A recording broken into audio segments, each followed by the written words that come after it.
Shalom, bien-aimés dans le Seigneur, nous sommes dans la joie de nous retrouver pour notre méditation journalière. Nous sommes le mercredi 15 février 2023 et nous vous saluons au nom de notre Seigneur et Sauveur Jésus-Christ. Pour ce jour, nous allons lire un texte dans la lettre de Paul aux Romains, Romains chapitre 12, verset 10. Et nous lirons dans deux versions. Dans la version Louis II, il est écrit, Romains 12, 10, « Par amour fraternel, soyez pleins d'affection les uns pour les autres, par honneur usez de prévenance réciproque. » Parole de vie 2017 nous dit, « Aimez-vous de tout votre cœur comme des frères et sœurs chrétiens, soyez toujours les premiers à vous respecter les uns les autres. » Vivre ensemble. Bien-aimés dans le Seigneur, vivre ensemble, tel est le thème de notre méditation de ce mercredi 15 février 2023. Un des grands problèmes dans le monde, dans nos différentes communautés, c'est la difficulté de vivre ensemble, en harmonie. Bien-aimés, le tribalisme, le racisme, le rejet, le séparatisme, la stigmatisation, pour ne citer que ces déviations, constituent en fait des gangrènes de la société. Cela crée des tensions, des crimes et autres méfaits. Malheureusement, ces gangrènes n'épargnent pas les milieux religieux et même chrétiens. Le texte du jour nous donne deux recommandations fondamentales qui devraient éradiquer ces fléaux de la société, particulièrement entre chrétiens, mais aussi entre les différentes communautés. Surtout dans l'Église, bien-aimée, qui ressemble de moins en moins à la maison du Seigneur. Les maux de la société, en général, commencent à se retrouver aussi dans l'Église. Voyons ces recommandations que notre texte nous transmet. La première chose, la première recommandation, il est dit « Par amour fraternel, soyez pleins d'affection les uns pour les autres. » Première chose, par amour, manifestons de l'affection pour les autres. 1 Corinthiens chapitre 13, verset 4 nous dit, version Bible du Semeur, « L'amour est patient, il est plein de bonté. » Il n'est pas facile, bien-aimé, d'aimer tout le monde. Cela est presque impossible compte tenu des différentes réalités, des différences entre personnes, des comportements, des blessures que la société nous présente. Cependant, même si les sentiments et la réflexion nous empêchent d'aimer certaines personnes, l'amour de Dieu en nous n'est pas exclusif mais inclusif, ouvrant la porte à tous pour plusieurs raisons, dont les principales sont, d'abord, nous sommes tous créatures du même Dieu, et dans l'Église, nous sommes tous enfants de Dieu et frères de Jésus-Christ. Donc, nous devons nous aimer à cause de cela, aimer avoir de l'affection pour les autres. Deuxième raison, nous sommes les mains et le cœur de Dieu. Dieu aime les hommes et les femmes, il les aime à travers les autres êtres. Dieu ne va pas descendre à manifester son affection, mais c'est en fait nous qui nous réclamons de lui, qui devons nous considérer comme les mains et le cœur de Dieu.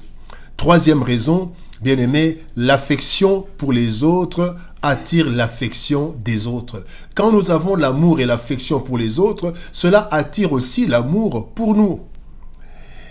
L'amour, bien-aimé, est le signe distinctif du chrétien et il doit se manifester à travers l'affection que nous exprimons envers les autres dans ce monde dur et méchant et particulièrement envers nos frères et nos sœurs chrétiens. La deuxième chose que le Seigneur recommande, il est dit « Par honneur, respectons les autres ». 1 Pierre chapitre 2, verset 17 « Honorez tout le monde, aimez les frères, craignez Dieu, honorez le roi ». Nous avons l'obligation, bien-aimés, de nous honorer les uns les autres. N'attendons pas que les autres nous honorent en premier, comme c'est le cas pour la plupart. Faisons le premier pas, honorons tout le monde, non pas à cause de ce qu'ils ont ou des titres qu'ils portent, mais considérons trois choses principalement. Honorons tout le monde parce que nous devons honorer la créature de Dieu, car ainsi nous honorons le Créateur, l'Éternel. Celui qui honore l'être humain honore son Créateur, l'Éternel. Nous devons honorer tout le monde parce que le futur est plein de surprises, bien-aimés. Celui que nous dénigrons aujourd'hui, nous ne connaissons pas son avenir et ce qu'il pourrait nous apporter demain. Honorons tout le monde.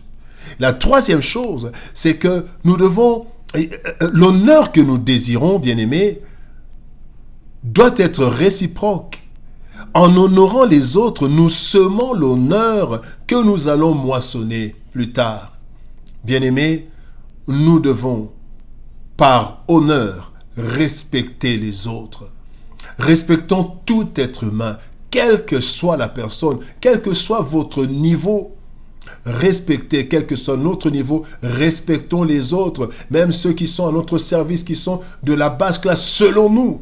Bien-aimés, nous ne savons pas ce que le futur nous réserve. Et même si ils ne deviennent pas des êtres qui peuvent nous soutenir demain, mais ce sont des êtres de Dieu et ils ont de l'importance au même titre que nous.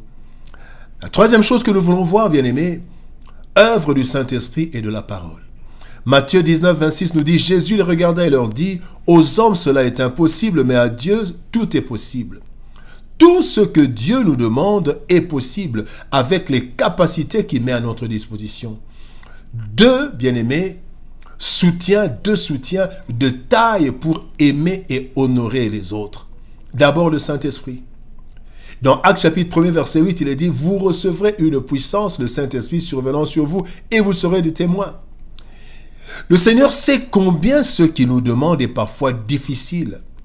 C'est ainsi qu'il nous en donne la force par la puissance du Saint-Esprit qui déverse son amour en nous. Donc nous ne pouvons pas aimer de nous-mêmes, mais le Saint-Esprit nous donne cette capacité, cette force. Le deuxième soutien, bien-aimé, ce sont les Saintes Écritures. La parole de Dieu est esprit et vie, dit Jésus dans Jean chapitre 6, verset 63. En la méditant jour et nuit, nous, bien-aimés, nous allons, comme est recommandé, le Seigneur recommande à Josué, dans Josué chapitre 1 verset 8, il recommande à Josué de méditer la parole jour et nuit. Eh bien, celle-ci, la parole de Dieu, nous transmet non seulement la volonté de Dieu, mais aussi la force d'accomplir cette volonté, parce que la parole de Dieu est esprit et vie. Bien-aimés dans le Seigneur, vivre ensemble, sachons vivre ensemble, apprenons à vivre ensemble. Si le monde se meurt par manque d'amour et de respect de l'autre, cela ne devrait pas en être ainsi parmi les enfants de Dieu. En effet, la parole de Dieu nous enseigne l'amour et le respect pour tout être humain, créature divine. Et le Saint-Esprit déverse en nous un amour capable d'aimer même nos ennemis. Bien-aimés, ces fléaux de destruction massive du monde ne doivent pas exister au milieu des enfants de Dieu, des chrétiens dont l'amour est la vertu fondamentale. Bien-aimés dans le Seigneur, apprenons à vivre ensemble. Telle est la volonté de notre Père. Prions. Éternel Père de gloire, nous te bénissons et te rendons grâce pour ton amour et ta bonté. Merci pour ta parole éternelle. Tu nous appelles à vivre ensemble. Et pour vivre ensemble, nous devons nous aimer. Nous devons aimer les autres en manifestant de l'affection. Et nous devons aussi honorer tout le monde. Aide-nous par ton esprit et par ta parole, Seigneur, à être des hommes et des femmes, Seigneur de gloire, qui arrivons à aimer les autres. Ne pas attendre qu'ils nous aiment, mais faire le premier pas, mais aussi que nous apprenions à honorer tout être humain et surtout nos frères dans le Seigneur. Aide-nous, Seigneur ô éternel, afin que le monde sache que nous sommes de toi et que toi tu es amour. Au nom de Jésus-Christ, nous avons ainsi prié, Père. Amen. Bien-aimés dans le Seigneur, nous sommes arrivés à la fin de notre programme. Merci pour avoir suivi cela et nous vous bénissons au nom de notre Seigneur. Shalom, au revoir et à demain.